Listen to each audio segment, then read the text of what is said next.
Hello, and welcome to my first in a series of videos on how to understand more and lose less in Rome 2. Today we're going to be starting with a unit breakdown explaining the basic unit types, what to use them for, and some surprising 1v1 unit outcomes and a few abilities. Later videos will cover strategies, counters, and the many hidden tips and tricks to make you a better player. So let's go ahead and get started with the spear type. Now I've seen quite a few players using spears in hoplite phalanx to engage melee infantry, and that is just wrong. Outside of Spartans, spears are going to get thrashed by melee infantry. In the background right now, you're seeing a unit of $830 denarii Sacred Band infantry fighting $600 denarii basic legionaries, and they're going to lose, and it's really not even going to be that close. So let's talk a minute about why that is. It comes down to two things. First off, melee attack, or basically chance to hit, on every non-Spartan spear sucks. They have a high defense, but all that means is it's going to take them a while to lose. And secondly, unlike in Rome 1, in Rome 2, not even the second line, much less the third, can actually fight. The short spears prevent them from having anything more than a series of 1 versus 1 individual man combat, and so the phalanx is basically just a glorified bonus to defense, and not a true phalanx formation. So, if you shouldn't use spears to engage melee infantry, what should you use them for? Well, you need to use them to fight cav, of course.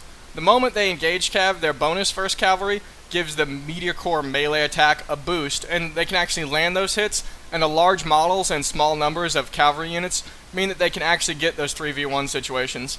Cav are terrible at disengaging, unlike previous Total War games, so even medium cav can be used to fix the even elite enemy cavalry, and you just move spears up with rapid advance, and the enemy is now going to be forced to choose between fighting spears or losing a large number of their cav right away just trying to escape. Now, earlier I mentioned Spartans being the exception, and here we can see that playing out. Spartan spears are going to beat these armored, but realize that it's not because they are in phalanx, but because they outstat these armored in every way, and later on when you see the Spartans fighting Praetorians, we're going to see that that plays out. On to our abilities. Here we have the square formation. The takeaway from this is that the square formation is really quite crappy, and it's really only good if the alternative is even worse, getting flanked. But don't use this unless you have to, or in specialized situations, like if you want to use it on a corner to make a turn in your line or something. But the phalanx itself, the hoplite phalanx formation, actually does a much better job. As we can see, this is going to be very, very close. The Spartans are going to lose this, but it's going to be less than a 10 kill difference with only 30 Romans left on the field. Way closer than the square formation turned out to be. So I wanted to show real quick as well how rapid advance works. You're going to see here that the left is going to be the rapid advance guys, the right is going to be the cav, and the middle is just going to be regular speed infantry. Basically, you move at about half cav speed for a short period, and you're just going to get a few unit spaces worth of lead. Lastly, for abilities, we're going to cover something I was interested in knowing, which is whether or not encourage the ability of a unit to boost nearby units' morale stacks. The answer is no. These infantry with more encouragement behind them than can be found anywhere outside of a Pee Wee football game are going to last nearly exactly as long as a unit with a single buff, so you're not getting multiple effects stacking. And more importantly, actually, is that buff units last only a few seconds longer than a non-buffed unit would last anyways. With the new stats and units having like 50 to 80 morale, the bonus from things like this seems to be fairly insignificant. You really only need to factor this in if units are very evenly matched. If a unit's going to lose, it's going to lose regardless of this morale bonus. Next up, we're going to talk about melee infantry. This basically covers the Roman and barbarian infantry. Here we have an armored legion going against a basic legion, and the thing to notice here is how even a 100 denarii difference in price can really affect the outcome of the battles. The armored legion is going to get twice as many kills and win with about 2/3 of the units still left alive. So when you're going to fight the like units, if you're going to fight melee units with melee units, you really need to go with quality over quantity if you're going to be fighting similar stuff. Alright, now let's go ahead and look at some units that can beat Roman infantry head-on. A lot of players, I think, feel that Roman infantry is the melee infantry of choice, but there are actually quite a few other viable choices out there. Here, for example, are some Royal Peltus fighting Praetorians, and yeah, the AI general, he didn't cooperate, and he went ahead and charged me, and we were going to lose anyways, though they were already starting to rout. and we were going to lose, but it wasn't by that much. These units are nearly identical in price, and the Peltas traded really quite well with what is the best melee infantry unit in the game. Let's go ahead and look at some upsets too as well, actually, where the Romans are going to lose. Here we have 3 Berserkers fighting armored Roman legionaries. Now, bear in mind, the armored are the more expensive unit here by 80 denarii, and they have the numbers, and they get to toss their javelins, and they are still going to get trounced head-on by these Berserkers.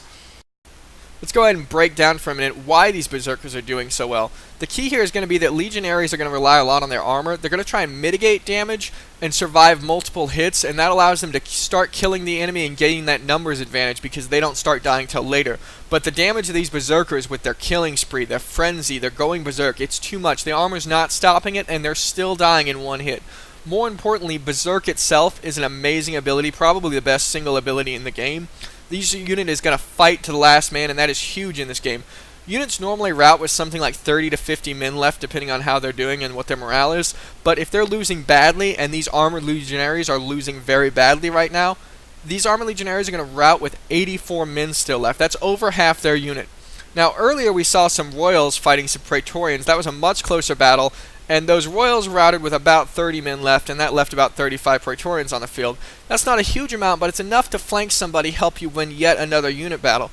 If, on the other hand, those Royals had just kept fighting to the last man, Romans would have had 5 to 10 men left. Really nothing, not a force at all worth worrying about.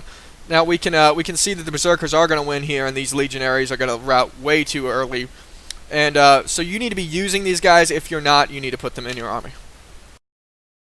Alright, so next up, even among the Romans themselves, the Legionaries should not be automatically picked. Here we have a unit of Gladiators. They have a 90 attack rating before they use any abilities, so they're going to hit with every single swing, and it shows. Now, these guys are going to lose, but if they had a first cohort buffing them, if they had a general using Raised Banner, who knows? It was that close. You also need to bear in mind the price differential here. This is a 550 denarii unit against a 710 denarii unit. If I wanted this fight to be fair on price, there'd be 4 Gladiators in there fighting them. So this is some really cheap infantry, and yet they're holding their own.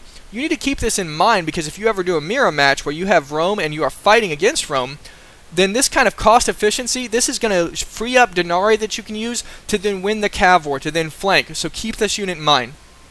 Alright, so we're going to go ahead and look at pikes now. The takeaway from pikes is that it really doesn't matter which pike you are and which non-pike infantry they are. If they engage you head-on, they're going to lose, and lose badly. Here are some 510 denarii Spartan pikemen, which are actually being featured because do the stat checking on these guys. They are crazy good. They are basically a 650 denarii unit for about 500 bucks. These are amazing, but they're going to go head-to-head against some Praetorian infantry, and the Spartans are going to lose about 10 guys before the Praetors give up and call it a day. So when you are fighting melee with pikes, just get head-on. Don't worry about quality. You don't need foot companions against the Romans and stuff. Just have enough of them to not be flanked, and you're not going to lose. Okay, so I don't want this video to get that long, so I'm going to go ahead and put a video in the background and discuss with you a minute the other roles. I wanted to show you that footage earlier because I felt some of it would be surprising in how it turned out. This next bit, it's not so much surprises, it's good information for you to know. Okay, cavalry. The important thing to know is that they can no longer disengage, re-engage, charge endlessly anymore. If you commit them, they need to be able to have enough time to win, or they'll rout on the disengage. Shot cav, these high charge guys, basically they're only good for half-dead units. The problem is because you can't cycle them through with charge after charge, and they have no melee defense, so they can't stay around. If something doesn't insta-break in the moment you hit them, when they lose those 15 or 20 guys, they're going to lose those 15 or 20 guys in the first second, and in the next 5 seconds, those infantry you charge, they're going to turn on you, and it's going to be a bad day for your companions, or whatever it is that you have. Elephants. Let me assure you, I love the Rome 1 elephants, and it pains me deeply to say this, but you probably don't need to get them. Outside of their fear, they're glorified shot cav. They're hard to control, just like cav, you can't charge and keep going. They're bad, really bad at prolonged melee, and everybody sees them and they love to just target them. They're just this huge target. Okay, on to ranged. The big difference with ranged now is really all the factions pretty much have the same quality of ranged troops, and that quality is subpar. The best are mercenary ones. They're still used by a lot of factions, so there's not like something special. And you really just need to, when you get them, don't just get them to get them. Have a reason you get them. Why are you using them for? You need to use them for fear, maybe to snipe an enemy general, but don't expect them to be something where you're just going to sit there and take out the enemy army at range. It's not going to happen. They don't have the arrows. They don't have the damage. You're going to have to get dirty with infantry. So make sure you know why you have them. Don't fire on Roman infantry. They're just going to shrug it off. Hit those cav, hit those weak armor units, get that fear effect, but don't rely on being some ranged master because it's probably going to get you killed. Artie. Artie is basically upgraded range, just like elephants are kind of upgraded shot cav. The problem here is the ammo count is even lower, and it's too low to make it possible to use them as an alternative to ranged. Artie should be used as elite ranged units, and basically an identical role, but with the bonus job of doing the same job better and faster. They are still, however, cost inefficient from a purely kills to cost ratio. Snipe the enemy general, get some cav if you can, but you'll be firing probably at thin lines of infantry the moment they realize that you're hitting them with Artie, and you're not going to get that many kills. I guess lastly, we'll cover real quick the chariots. Well, the non-side chariots suck. The side chariots suck a little less. Basically because all the units are heavily armored, they can't charge through them. If you had some light units or some small units like berserkers or something with small unit size and, you know, smaller small melee defense and everything, or small armor and everything, you could charge through and keep doing the circling because scythe are better at that kind of thing than cav are. But against like a heavy stack of even just armored legionaries or something, you won't break through. You're gonna get bogged down. You're gonna lose. All right, so that concludes my video, basically my breakdown on the units video. If you enjoyed it, please go ahead and like and subscribe. If you disagree, if you think Ellie's still rock, if you think ranged is a must-need, go ahead and let me know in the comments below.